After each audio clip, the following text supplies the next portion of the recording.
John, a battle-scarred veteran searching for peace in the frozen outskirts of Duluth, thought he had simply rescued an injured German shepherd from the storm, unaware that this dog, later named Ranger, was carrying a purpose far greater than survival.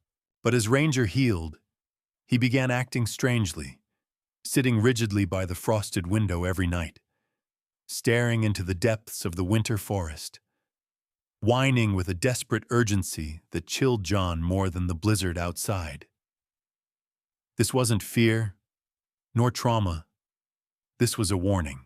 Trusting the bond forming between them, John followed Ranger through hours of relentless snow until they reached a forgotten cabin, its door chained from the outside. Yet smoke drifting from the chimney proved someone was trapped inside. What secret was buried in that frozen prison? And why had Ranger fought through the storm to reach John?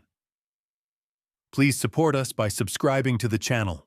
The winter winds cut sharply through the dense pines surrounding Duluth, Minnesota, carrying a relentless chill that pierced every layer of clothing and seemed to sink into bone itself. Snow fell in thick horizontal sheets, turning the forest into a monochrome wilderness where shadows were swallowed by the blizzard's fury. John Miller, a 36-year-old former Marine, stood outside his modest cabin, bracing against the gusts that tugged at his old brown leather jacket, worn over a faded plaid flannel shirt.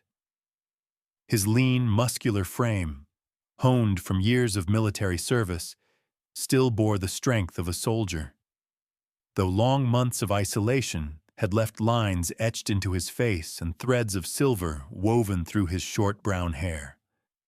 His eyes, steely green with flecks of gray, were clear and alert, reflecting both the precision of a trained warrior and the subtle weariness of a man carrying invisible burdens from his years in combat.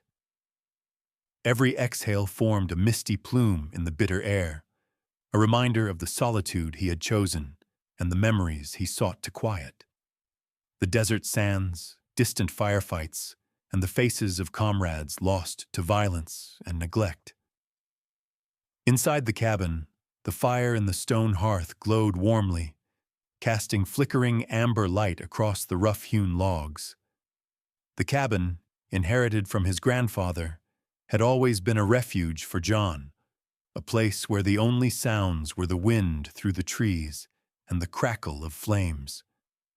He moved with the quiet precision of a man accustomed to efficiency, chopping wood, checking traps set for small game, and scanning the horizon through frost-streaked windows.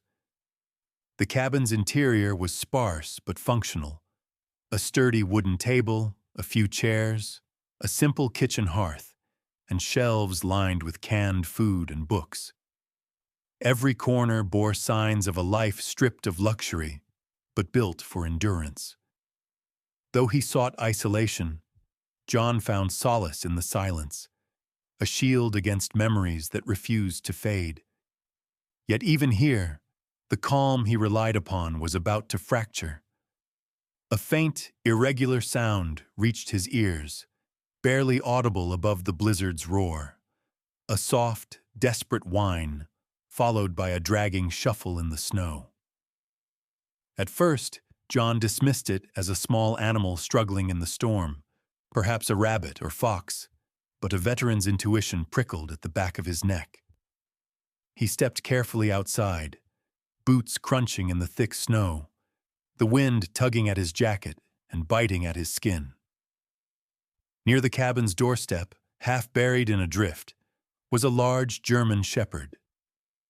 Its thick coat, a mix of gray and white, was matted with ice and streaked with dried blood.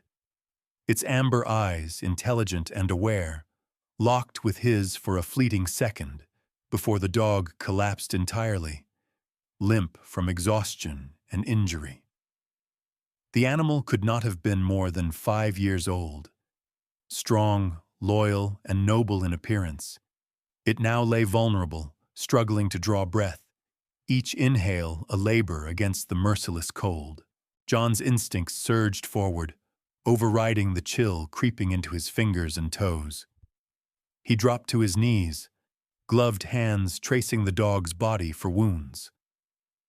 The gash along the flank was deep and clean, several smaller cuts jagged and unnatural, suggesting human cruelty rather than accident. "Easy now, boy. You're safe," he murmured, voice rough and low. Carefully, he lifted the dog into his arms, feeling the weight of survival and resilience that pulsed in the animal's chest. Ranger, as John would later name him, had endured horrors that mirrored, in some ways, the traumas John himself carried from his years in service. Inside the cabin, John laid Ranger on a bearskin rug before the fire, its heat gradually thawing the ice in the dog's fur and on his skin. He moved with precise efficiency, retrieving his old military first aid kit, cleaning wounds, applying antiseptic, and stitching the deep gash with deliberate care. Ranger remained still, muscles tense but obedient, enduring the pain without a whimper. John spoke to him quietly, the sound of his voice filling the cabin with a calm rhythm. As he worked, he could feel the connection growing, a bond forged not in words, but in trust, a shared understanding of survival against forces indifferent to life and suffering. The storm outside continued to rage through the night, but the cabin held firm, a small sanctuary in a world turned hostile. By morning, the blizzard had subsided, leaving a landscape of pristine white under a pale winter sun. Ranger lifted his head, amber eyes bright and alert, body trembling slightly but steady. John watched, noting the dignity and intelligence in those eyes. He set a bowl of water before the dog, who hesitated only for a moment before drinking slowly and deliberately, then lying back to watch John intently. Over the next few days, a routine formed. John fed Ranger soft jerky and warm broth, monitored his wounds, and encouraged him to regain strength. In return, Ranger offered a silent companionship, walking beside John as he tended the cabin and standing watch at the window, a vigilant presence in the otherwise oppressive silence. Watching Ranger stretch, wobble, and eventually stand on all fours again, John felt a warmth he had not known in years, the comforting assurance of partnership, the quiet joy of trust restored. Ranger's steady gaze and measured movements mirrored John's own discipline, a silent dialogue unfolding between man and dog, each respecting the endurance and resilience of the other. Yet beneath this trust, Ranger began to show subtle signs of agitation. He would sometimes stand at the frost-covered windows, ears pricked forward, gaze fixed on points deep in the northern forest, where the snow-laden pines formed darkened silhouettes. Low, urgent whines escaped him, and he would pace short circuits from window to John, a silent plea for attention. At first, John attributed this to trauma, the echoes of past cruelty imprinted on the dog's memory. But slowly, he realized this was different. Ranger's focus was purposeful, deliberate. The dog was signaling, insisting on a mission beyond instinct or fear. John recognized the call. He was being asked to follow, to trust the creature's judgment, to venture beyond the familiar safety of the cabin and confront whatever lay hidden in the frozen forest. The quiet warmth of the hearth, the stark winter landscape, the isolation that had once been his shield. All were mere backdrop to the forming pact. Ranger was not simply healed. He was a guide, a partner, a sentinel calling John into action. John adjusted his jacket, nodded slowly, and whispered, "All right, boy, I'm with you." The storm had passed, but the true journey was only beginning, and together, man and dog would face the unknown waiting beyond the snow-laden pines. The morning sun cast a pale glow over the snow-covered landscape surrounding Duluth, Minnesota, illuminating a world transformed into a vast, silent expanse. John Miller adjusted the straps of his pack, the crisp winter air biting at his cheeks and nose as Ranger padded at his side. The dog's amber eyes glinted with determination, and his body moved with a quiet precision, each step deliberate as he navigated the snow-laden forest trail. Ranger's gray and white coat, thick and weathered from the storm, shivered slightly in the cold. Yet his posture remained alert, ears erect, muscles coiled with purpose. John had observed the dog for days, recognizing the subtle signs of focus and insistence that were more than instinct. They were a message, a guide toward someone in need. John's own mind, sharpened by years in the Marine Corps, moved in tandem with Ranger's instincts. He noted the crunch of snow underfoot, the occasional snap of a distant branch, and the shifting shadows of the towering pines. Every movement in the forest felt deliberate, measured, as if the wilderness itself were testing them. Despite the biting cold, a controlled adrenaline warmed his veins. He had faced ambushes in desert canyons, patrols in hostile terrain, and sudden snowstorms that threatened to freeze a man in his tracks. Yet today, his mission was different. Not combat, but rescue, guided by the instincts of a creature who had survived pain and cruelty beyond words. Hours passed as the pair advanced, the terrain growing increasingly difficult. Snow accumulated knee-deep in spots, forcing John to rely on his long-legged stride and Ranger's careful steps through the powder. The dog paused periodically, head low, nose sniffing the air. Each pause was purposeful, a calculation, and John waited patiently, muscles tense, eyes scanning the shadows. Finally, Ranger turned his body decisively toward a narrow trail obscured by fallen pines. The dog's growl, low and steady, vibrated in his chest, a warning of human presence ahead. As they moved cautiously, a small figure appeared in the distance, partially obscured by the dark forest. Emily Carter, the woman Ranger had been searching for, emerged. She was thin, pale from the cold, her long chestnut hair tangled and dusted with snow.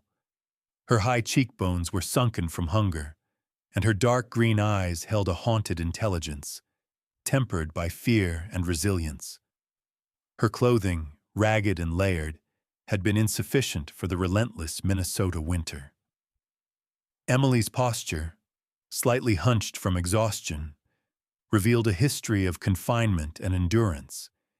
Yet there was a flicker of hope in her gaze when she recognized Ranger at the edge of the clearing.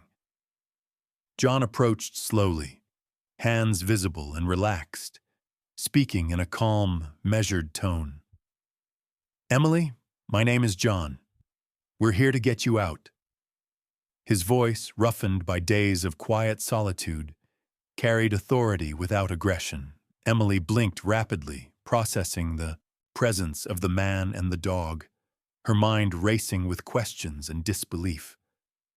Ranger nudged forward, placing a reassuring muzzle against her hand, his amber eyes locking with hers. The connection between Emily and the dog was immediate, built on memory and instinct, a bond that had endured trauma, guiding her to the only chance of freedom. A sudden crack of a branch in the distance made Emily flinch, and John's attention sharpened.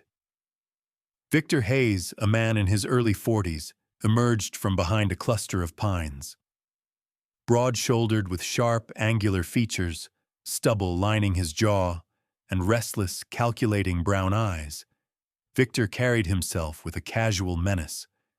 His dark hair, streaked prematurely with gray, framed a face often twisted into irritation or impatience, reflective of a man accustomed to coercion rather than conversation. Years of failed ventures and debts had hardened him, leaving a volatile temper and an obsession with control. Victor's gaze swept over John and Ranger, a mixture of surprise and concealed rage. John shifted his stance, Ranger positioning himself firmly between them and Emily, hackles raised, muscles coiled. Victor's lips curled into a sneer, but he took a cautious step back. "I didn't think anyone would make it through that storm," he said, voice low but laced with venom. John's grip on his pack tightened, a hand brushing the rifle slung over his shoulder. Not to provoke, but as a calculated presence. Ranger growled, a steady, resonant warning, his teeth bared in a protective snarl. Victor's eyes widened subtly. He recognized the dog, or perhaps the resolve in the pair, and hesitated. Emily's voice was faint but clear. "Victor, please." Her tone trembled, carrying fear but also defiance, the first spark of courage visible in her posture. John nodded subtly to Ranger, signaling patience and vigilance. The dog's tail lowered, ears pivoting to listen for further movement. The tension stretched as the wind whispered through the pines, snowflakes clinging to their coats, the forest holding its breath. Victor finally backed away, muttering curses under his breath, and disappeared into the trees, leaving John and Ranger to guide Emily along the narrow trail. Each step was painstaking, navigating over fallen branches and through deep snow. But Emily moved with a cautious determination, leaning on Ranger and occasionally resting against John for support. Her body bore signs of prolonged confinement, small bruises and frostbite around her hands and ankles. But her mind remained sharp, calculating routes and memorizing the surrounding forest for potential hazards. By midday, they reached a small clearing where the wind was less violent, the snow drifting lightly around them. John helped Emily remove her damp outer layers and wrapped her in a spare thermal blanket from his pack. Ranger lay nearby, vigilant, occasionally nudging Emily to reassure her presence. For the first time in weeks, Emily allowed herself to relax slightly, eyes meeting John's with gratitude and cautious trust. She whispered, "I thought I'd never get out. I didn't think anyone would find me." John's face softened, a rare smile breaking through the tension of the mission. "You're safe now," he replied, eyes scanning the forest for any lingering threats. Ranger's head rested lightly on Emily's lap, his warmth a steady anchor in the cold.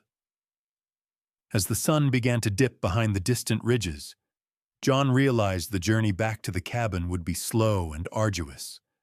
But the bond forged in the frozen forest, between man, dog, and woman, carried a silent strength.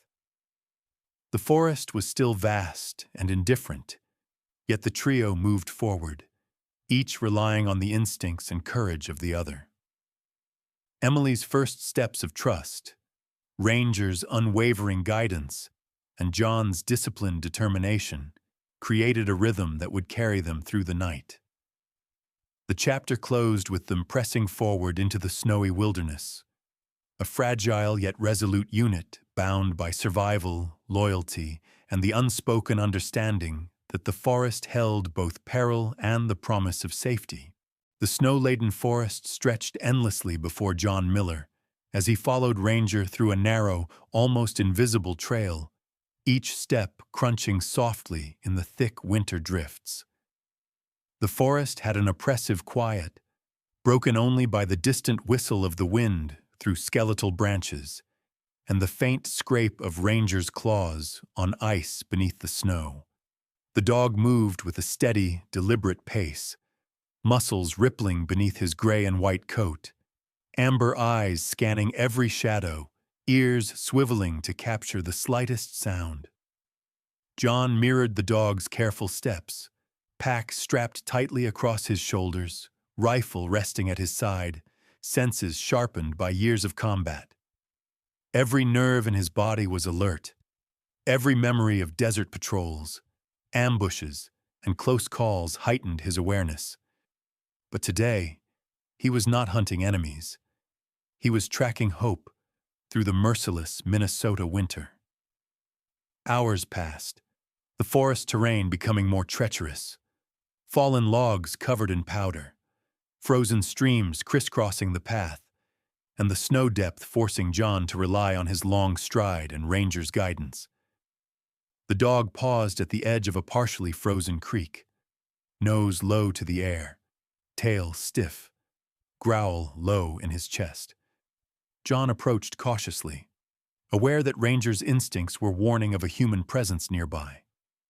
Then, through a clearing shadowed by ancient pines, they spotted the cabin. It was small, dilapidated, leaning slightly to one side, its log walls gray from decades of snow and ice. A thin wisp of smoke curled lazily from the chimney, indicating life inside, while a heavy chain wrapped around the door with a rusted padlock signaled imprisonment. The scent of stale smoke and damp wood hung in the air, and John's gut tightened. Emily Carter stepped forward beside him, still weak but resolute, her pale face framed by tangled chestnut hair, dark green eyes wary yet trusting of the dog beside her. She shivered despite the layers of clothing, frost forming on the edges of her worn jacket, and John instinctively reached out, steadying her with a firm but gentle grip. "Stay close," he murmured, voice low, scanning the clearing for any movement. Ranger crouched slightly, hackles raised, amber eyes fixed on the cabin, his low growl vibrating a warning that the situation was volatile. As John approached the cabin, a new figure emerged from the shadows. Dylan Hayes, Victor Hayes' younger brother, early 30s, tall, wiry with sharp, angular features, short-cropped dark hair, and a scar along his left jawline, a souvenir from a bar fight during his reckless youth. Dylan's eyes, dark and restless, darted from John to Ranger to Emily, calculating and quick, a mixture of fear and barely contained aggression in his posture. He wore a heavy winter coat over a tattered sweater, boots caked in snow, and his hands twitched near the belt where a hunting knife was strapped. Years of living under Victor's shadow had honed Dylan's cunning and resentment. His behavior was unpredictable, volatile, shaped by a life where cruelty was often rewarded. John kept his stance calm, hands visible, rifle ready but lowered. Ranger moved forward slightly, tail low but tense, body positioned protectively in front of Emily. "We're getting her out," John said, voice firm, steady. Dylan hesitated, lips curling into a sneer, but the dog's unwavering gaze and John's calm authority forced him to rethink any impulsive action. The tension stretched across the snowy clearing, the silence amplified by the wind. Dylan's eyes flicked nervously to the padlocked door. His brother's habit of cruelty was evident in the chain's deliberate placement. Emily's body tensed beside John, her thin frame shivering from cold and adrenaline, but a faint spark of hope glimmered in her dark green eyes. John signaled Ranger, who lunged toward the padlocked door, scratching and whining, a controlled fury that forced Dylan back. John moved simultaneously, using the rifle's stock to strike the rusted padlock. The metal groaned but held. A second, stronger strike echoed through the clearing. On the third blow, the lock snapped, falling into the snow. John quickly removed the heavy chain, tossing it aside, and gestured for Emily to stay back.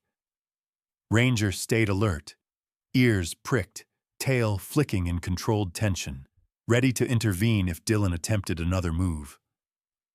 Inside, the cabin was cold and dimly lit by fading embers in a small fireplace. Dust motes swirled in the thin shafts of sunlight that filtered through cracks in the boards. John's eyes scanned for traps, injuries, or signs of other occupants. Emily's small voice whispered, "They didn't feed me. They barely let me move." Her words carried both fear and resilience. The quiet intelligence in her eyes hinted at survival skills honed over days of confinement. John nodded, acknowledging her strength. He noticed the metal handcuff on a wooden post, a grim relic of the cruelty inflicted here, and knew the immediate priority was safety and warmth. He helped Emily to a worn armchair, covering her with a spare thermal blanket, while Ranger patrolled the cabin, alert for any sudden movement. John retrieved his first aid kit, checking Emily's hands and feet for frostbite and bruising. Her skin was pale, almost waxen, with faint bruises along her forearms. Her lips were chapped and cracked. She flinched at the antiseptic, but trusted John's gentle touch. Ranger nudged her hand repeatedly, reassuring her with warmth and steady presence. John's mind cataloged everything: possible escape routes, the structural weaknesses of the cabin, the forest beyond, each thought precise and deliberate, honed from years in hostile environments. Time passed as Emily slowly warmed by the fire. Her posture relaxed slightly, but her eyes remained alert, scanning the shadows. John observed her resilience with quiet admiration. Despite malnourishment and exposure, her determination to survive was evident in every tense movement. Ranger lay close by, head on her lap, his steady breathing providing a comforting rhythm. Outside, the winter light faded and the forest grew darker, yet inside the cabin, a fragile sense of security began to form. John silently acknowledged the bond between Emily and Ranger. It was this connection that had guided him here, that had transformed a solitary rescue mission into a cooperative effort of survival. By the end of the afternoon, John knew they could not linger. Dylan could return at any moment, and the forest offered both danger and cover. He reinforced the cabin door with makeshift supports, gathered essentials, and planned the safest route back to his own cabin. Ranger's alertness never wavered, his amber eyes scanning continuously, ears twitching at distant sounds. Emily's trust had grown in these hours. She no longer flinched at John's hands or the dog's nudges. The chapter concluded with the three of them preparing to leave the hidden cabin behind, stepping cautiously into the encroaching winter dusk, ready to face the long trek through the snow, bound by necessity, trust, and survival instincts, the fragile hope of freedom guiding each step. The sky above Duluth had darkened into a bruised gray by late afternoon, the cold wind still slicing through the dense forest as John Miller, Ranger, and Emily Carter approached the hidden cabin. The snow crunched underfoot, deep and soft, muffling their steps, while the faint curl of smoke from the chimney hinted at life within. Ranger led the way, muscles taut, ears flicking to catch every sound, amber eyes scanning shadows between pines. Emily, fragile yet determined, walked cautiously beside John, her pale cheeks flushed with exertion, chestnut hair tangled but catching the last light of day, hands tucked into the tattered mittens he had provided. Her resilience had grown in these days, forged in quiet observation and survival instinct, and she followed with a wary trust in both man and dog. At the edge of the clearing, Victor Hayes appeared first, emerging from the shadow of pines. He was a formidable presence, tall, broad-shouldered, with angular features sharpened by years of harsh winter labor and street fights. Stubble lined his jaw, dark eyes flicking rapidly from John to Ranger to Emily, reflecting both disbelief and simmering rage. His hands clenched at his sides, knuckles white beneath worn leather gloves. Victor's face bore the tension of a man accustomed to getting what he wanted through intimidation, his every action controlled by the need for dominance and past failures that had hardened him into cruelty. Behind him, A faint rustle indicated Dylan Hayes, his wiry younger brother, observing from the shadows, tense, restless, ready to intervene but hesitant under Ranger's watchful gaze. John positioned himself between the cabin and Emily, rifle slung but ready, movements calm and deliberate. Ranger stepped forward, low growl vibrating through his chest, tail stiff but controlled, a living barrier against immediate threat. Victor sneered, voice low and venomous.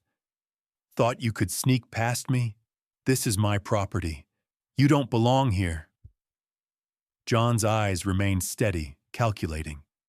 "We're leaving with her," he replied, tone firm, authoritative, projecting a control that had been honed by years of combat and survival. Ranger's growl deepened, the hair along his spine bristling slightly. Without warning, Victor lunged toward Emily, a desperate bid to reassert control, but Ranger intercepted, moving with calculated precision, body low, teeth bared in a controlled snap. Victor recoiled, surprise flashing in his eyes, while John closed the distance, striking with a combination of weight and leverage that pinned Victor briefly against a nearby tree. Dylan stepped forward, knife in hand, but Ranger barked sharply, a single warning that froze him in place. The tension stretched, the forest holding its breath. Snow swirled around them, drifting through branches and across frozen ground, a silent audience to the confrontation. Emily's voice trembled but rose with authority. "Victor, stop this. You have no control. Here." Her green eyes, wide and intelligent, reflected both fear and a hard-won courage. Years of confinement and manipulation had forged in her a subtle but unbreakable resolve. Victor's hand twitched toward the knife, anger burning in every line of his face. But Ranger's steady presence and John's calm readiness kept him in check. John's hand rested lightly on the rifle's stock, ready to use force if necessary, yet seeking to neutralize rather than harm. He had trained for hostile engagements, ambushes, and unpredictable adversaries, and now every skill and intuition guided him to protect Emily without unnecessary risk. Suddenly, a spark ignited from the fireplace inside the cabin, catching dry wood and debris. The small flame quickly grew, fanned by drafts from gaps in the logs, and soon a column of smoke twisted upward through the chimney. Ranger barked sharply, alerting John, while Emily stepped back instinctively. Victor, panicking, made a sudden lunge toward the cabin door, but John blocked him, pushing firmly. Ranger pressed close, growling low and menacing. The fire spread rapidly, licking at the dry timber walls, smoke thickening, acrid and stifling. John knew immediate action was necessary. The cabin could not be allowed to become a death trap. He grabbed Emily's arm gently but firmly, guiding her toward the nearest window that could serve as an exit. Ranger ran ahead, barking urgently, urging her to follow. Victor struggled briefly, but John's disciplined restraint, combined with Ranger's commanding presence, kept him from interfering further. Outside, the snow offered temporary refuge from the flames, yet the frigid air stung and drained energy quickly. John hoisted Emily into a safer position, wrapping her in a spare blanket, while Ranger stayed at her side, tail flicking in alert readiness, body tense but controlled, guarding her from both the cold and the human threat. The fire consumed the cabin quickly, embers and smoke filling the air as Victor stumbled, coughing and desperate, retreating into the forest's edge. Dylan appeared briefly, hesitating, his wiry frame trembling under Ranger's fixed stare. John signaled Ranger to maintain vigilance. The dog's amber eyes tracked both men, ready to intervene if they returned. Emily leaned against John, shivering, pale cheeks streaked with soot, yet her eyes reflected trust, the first real relaxation she had allowed herself since being freed.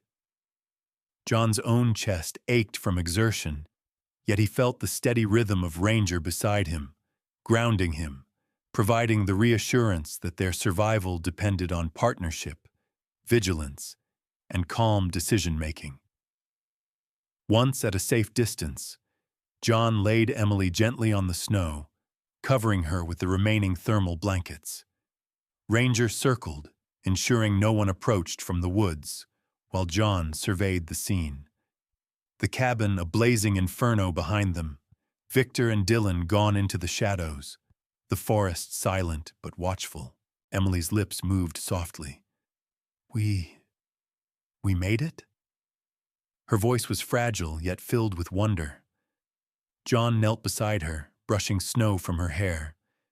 Yes, we're safe for now, thanks to him, he said, nodding toward Ranger, whose tail wagged once, restrained, in acknowledgement of the praise. The snow reflected the orange glow of the burning cabin, a harsh yet beautiful contrast to the icy world around them. As darkness fell, they began the careful trek back toward John's cabin, the wind biting, snow deep. Yet Ranger's intelligence and John's guidance carried them steadily through the terrain. Emily's steps grew stronger with each movement. She relied on John's arm and Ranger's cues, learning trust and rhythm, their bond solidifying with every cautious stride. By the time they reached the edge of the forest, a tentative safety settled over them. Ranger's alertness remained, ears flicking, muscles tense, but he no longer needed to command. Emily had learned to respond to his signals instinctively. John, tired but alert, noted the resilience and adaptability of both Emily and the dog, recognizing that the real survival had not been the fire or confrontation alone, but the trust and coordination between human and animal. Chapter 4 ended with the three of them standing at the clearing's edge, watching the blazing cabin through the darkening winter sky. Snow continued to drift silently around them, a cold and indifferent witness. They had survived the confrontation, the fire, and the threats posed by Victor and Dylan. Yet beyond the forest, their journey was not over. The cabin and the secrets it contained would demand careful navigation in the days ahead. John, Ranger, and Emily moved forward as a cohesive unit, trust and vigilance guiding every step into the snowy wilderness. The first light of dawn crept across the snow-covered ridges of Duluth, Minnesota, casting a soft glow over the forest where John Miller, Emily Carter, and Ranger had spent the night. The air was crisp and still, the forest silent except for the occasional whistle of wind through the pines. Ranger moved at John's side, ears erect, amber eyes scanning the surroundings, muscles coiled with alertness despite the calm morning. Emily, wrapped in a thermal blanket, her pale skin still tinged with frost from the previous night, leaned on John as they approached the smoldering ruins of the cabin. Her chestnut hair, tangled but beginning to dry, caught the light, and her dark green eyes reflected awe and exhaustion in equal measure. Though thin and fragile from the ordeal, she walked steadily, a quiet resilience evident in her posture, each step a testament to her survival instinct. John's mind raced as he considered the next steps. Beyond the burned cabin lay the remnants of Victor Hayes's cruelty. Documents, property deeds, and possibly hidden clues that explained why Emily had been imprisoned. John adjusted the straps of his pack, rifle slung over his shoulder for stability rather than combat, while Ranger padded ahead, alert and guiding the path. The snow beneath their boots was packed from last night's chaos, yet untouched beyond, a pristine white sheet reflecting the orange glow of embers from the previous fire. Every step required caution. The forest was indifferent, but John knew the terrain could conceal hazards, both natural and human-made. As they approached the debris, a glint of leather protruding from beneath a charred beam caught John's eye. Emily knelt beside him, curiosity and anxiety in her gaze, and John carefully pried the material free. It was a heavy wool coat, scorched at the edges but intact, with a concealed inner lining. Emily gasped softly, recognizing the coat instantly. It was a family heirloom, previously belonging to her father, and one that Victor had overlooked in his cruelty. John's trained fingers carefully cut along the stitched lining, revealing a bundle of papers wrapped in oilskin. Among them were land deeds, legal documents with yellowed pages, official seals, and signatures that confirmed ownership and familial ties. Emily's hands trembled slightly as she touched them, her green eyes widening in disbelief and relief. These are all that's left," she whispered, voice barely audible over the soft wind. The discovery was interrupted by the crunch of boots in the snow. John's muscles tensed, Ranger's stance rigid, growl low and controlled.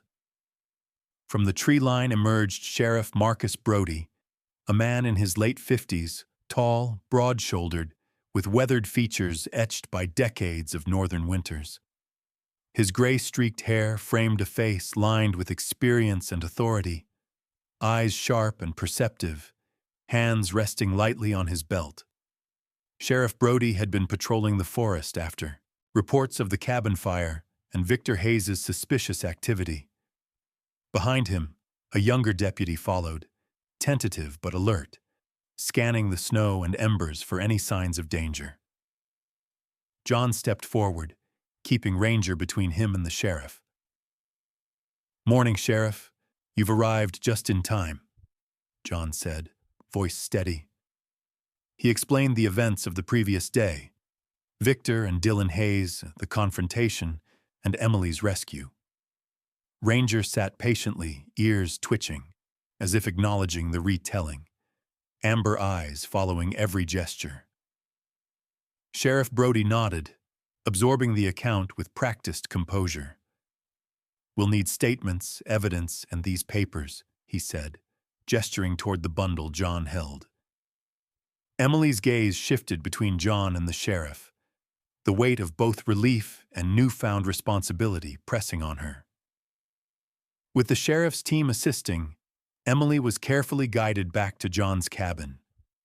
Ranger led the way, alert to every sound, ensuring no surprises from the forest.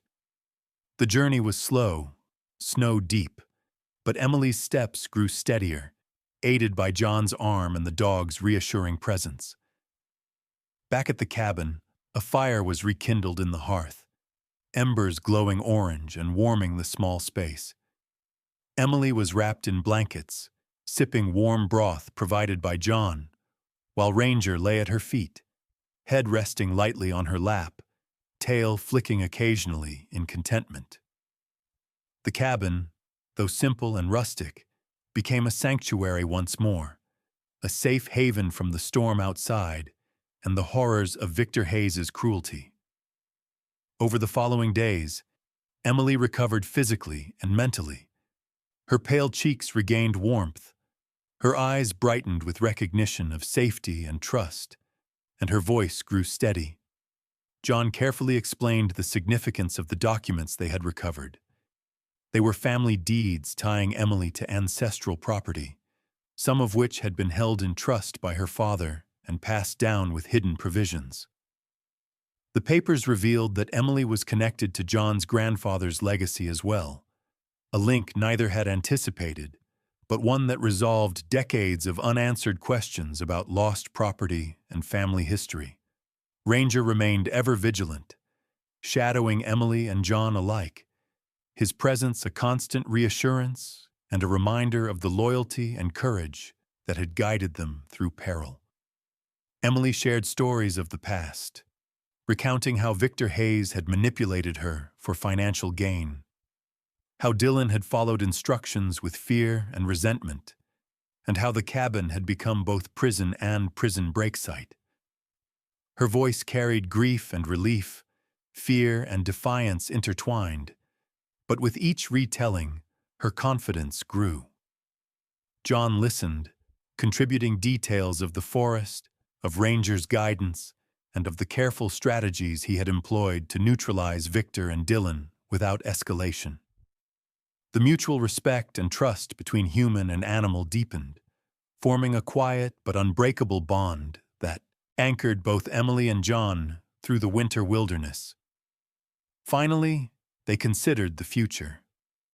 John and Emily agreed that the land would be preserved, not exploited, and that its history, along with the deeds recovered, would be protected through legal channels. Ranger's role as guardian and guide was honored daily, his intelligence and vigilance acknowledged through routine walks, training, and quiet moments by the fire. Together, they formed an unconventional family. John, the veteran seeking peace; Emily, the survivor reclaiming her life and heritage; and Ranger, the loyal companion bridging courage and instinct. The chapter concluded with the three of them seated by the hearth, snow falling softly outside, the forest quiet, and a tentative sense of peace and new beginnings filling the cabin. Their shared experiences shaping a future grounded in trust, loyalty, and hope. Sometimes, miracles don't come with thunder or bright light. Sometimes they come quietly, in the loyalty of a dog who refused to leave, in the courage of a survivor who never gave up, in the guidance of a steadfast hand that leads us through the storms of life. John, Emily, and Ranger remind us that even in the coldest winters, even in the darkest forests, God's hand can move through the smallest acts of love and bravery, creating hope where despair once lingered. In our own lives, we may feel lost or alone, weighed down by challenges that seem impossible. Yet just as Ranger led John to Emily, sometimes God places signs, helpers, or companions in our path to guide us toward safety, healing, and purpose. Faith, courage, and the willingness to trust, even in the quietest moments, can transform the ordinary into the miraculous.